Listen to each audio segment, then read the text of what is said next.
I would like now that we kind of, leveled with people and people understand where you come from.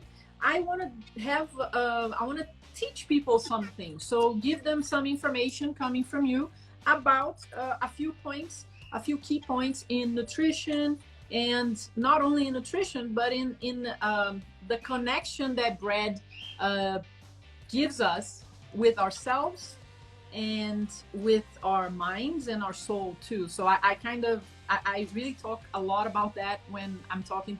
People might think I'm a little crazy, but for me, I learned so much from bread, and I know you do too. So I want to talk about that a little bit as well. But let's start, with simple question. Why is sourdough so good for us? I have a few key points here, okay, that I always talk about with people, the higher nutrition, the low GI, the easier digestibility, the how good it is for the gut microbiome and everything. So what can you tell people, in specifics? Why is it good for the gut microbiome, for example? Why is it good in terms of nutrition? Well, right? I'm going to stop you for a second, Anna. In theory, it's good for the gut microbiome. Mm-hmm. But the truth is, we don't know. Yeah. And if you start scrolling through the academic papers and you start looking for specifics on the gut microbiome and bread, there isn't anything. Mm-hmm. And the only couple of studies that were done so appallingly badly that I don't take them seriously anyway. Okay. So I get quite frustrated with people who walk around saying sourdough is good for the gut microbiome because it's actually, you've got to put the word potentially in there. Yeah. Because there's no concrete evidence. So what I'm doing in my PhD is I'm looking for the evidence. So I'm doing studies myself. I'm sponsored by a company called Pure Artos, who actually manufacture sourdough. They're actually a lovely company who are interested in bringing more nourishment to the manufacturing process. And they don't influence me. They're lovely. They're really nice people, and I got on really well with them. But I'm also they've given me a lot of freedom to explore an area that is at the moment unexplored. Perfect. But also I work with Atlas Biomed, who are a gut microbial testing company. So normally to do these kind of tests and this kind of work would be 100,000, maybe even 150,000 pounds worth of funding.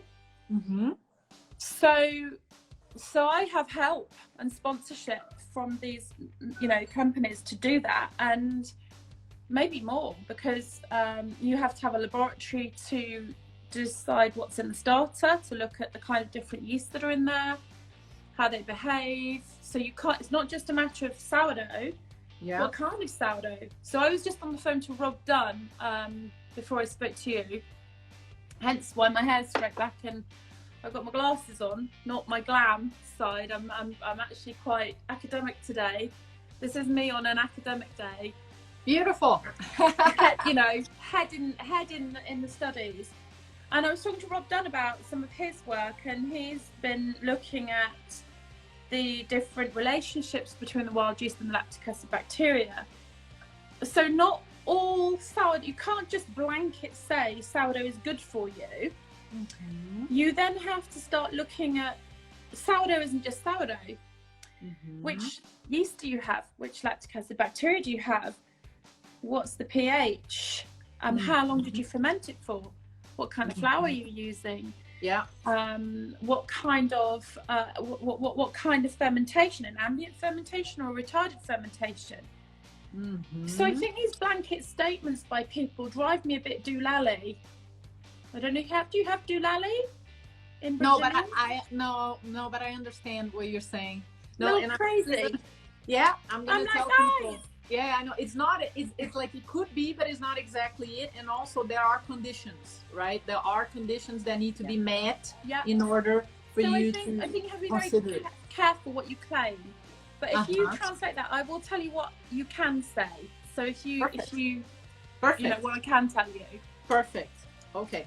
Então, pessoal, eu estava conversando com a Vanessa, né, sobre um ponto muito importante, que é a questão da microbiota intestinal, né? Porque potencialmente o pão de fermentação natural pode fazer bem para a microbiota intestinal, né? E o que ela está fazendo nesse momento é estudando, realizando estudos para comprovar, né, que isso realmente é fato, tá? E existem algumas condições que precisam ser vamos dizer assim, a gente precisa ter essas condições acontecendo para fazer com que o pão de fermentação natural realmente faça bem para a gente, tá? Não é qualquer tipo de fermentação que faz tão bem para a gente, né? Por exemplo, se você fermenta o seu pão em temperatura ambiente versus fermentar o pão em temperatura fria, isso vai fazer diferença na questão nutricional do pão. Né? Então não é simplesmente chegar e falar o pão de fermentação natural é muito mais nutritivo ou faz bem para a microbiota do meu intestino. Tem algumas condições, alguns requisitos que precisam ser preenchidos para que isso possa realmente ser verdade, tá?